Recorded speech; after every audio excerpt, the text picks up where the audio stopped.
I've been asked to make a video to show how I create floating frames for my pictures that I post on Facebook.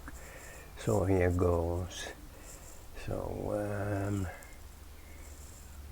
I'll just open up an image so you know exactly what I'm talking about. So this is a picture of Buttermere in the English Lake District, and as you can see it's got a fine black and white border, which if I zoom in you'll be able to see there. It's got a white and then a black line there, and it's also got a nice drop shadow, which you can see there, and you can see it properly now. So the way I create this is in GIMP, which is a free image editing program, open source, similar to Adobe Photoshop, but it's free. So that's what we're going to be using. So I'll just shut that down, and we'll right click that and open with GNU GIMP, and we've got it as a background layer here. So first thing I'm going to do is right click and add an alpha channel. That enables me to make selections of it. And the second thing we do is right click and do alpha to selection, and that selects the whole outline of the image. So now to put a border around it, first of all I'm going to change the default foreground colour by clicking this arrow here. So that puts white as the default foreground colour, and now we go to edit, stroke selection, and I know from experience that the line width I want is about 40 or 50. We'll give it 40 should be fine. Click stroke, and you can see a white border has appeared around it. If I just zoom in there you can see that. And if we now go to select none and then go back to our background image and right click and then do alpha to selection again, switch black to the foreground colour by clicking this arrow here, and then go to edit, stroke selection, and this time we only want a smaller one, and 20 should be okay. So stroke that, and now if we zoom in again we can see it's got a black border there. Okay, so we'll look at producing the drop shadow next.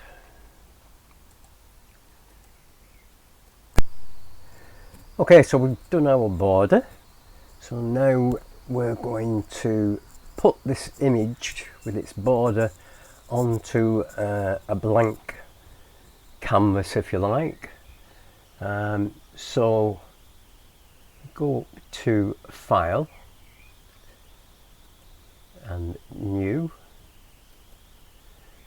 and again from experience I know I need to add about 500 pixels to the width and height of this image. So the way I do that is I click on this and type in plus 500 and do the same there, plus 500, and I go to advanced options and choose the background colour, because background is white at the moment as you can see over here, and that's fine. So we click OK and produce a new blank image in white.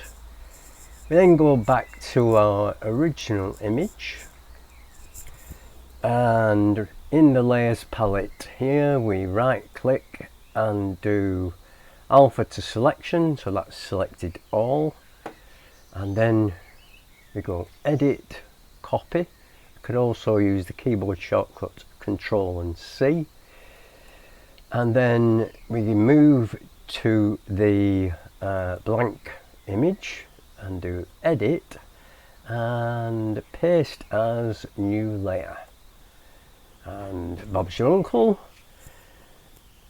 and you can see it's appeared as a layer in the layers palette over here.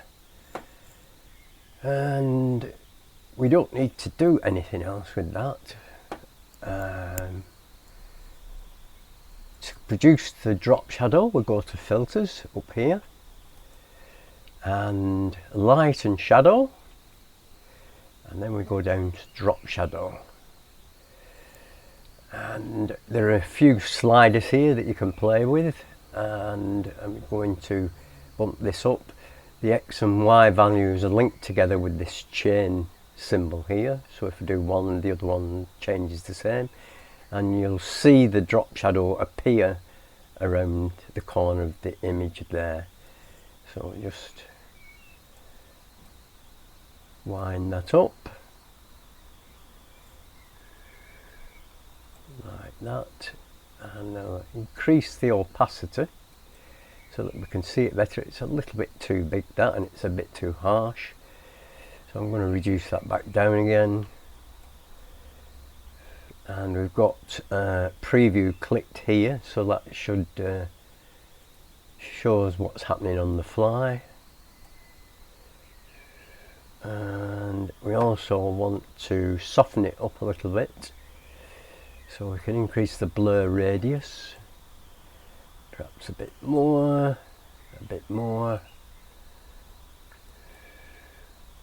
perhaps a bit more opacity. It's lagging a little bit. This is quite a slow machine. Just like that. That's not bad. Just a little bit more. And a little bit more opacity. And that'll do. And there you have the drop shadow. And all that remains to be done is to right click, flatten image, and we go to file and export as, and then choose a file name, choose a file extension, and save by clicking export. And that's how you produce a drop shadow. Thank you for watching.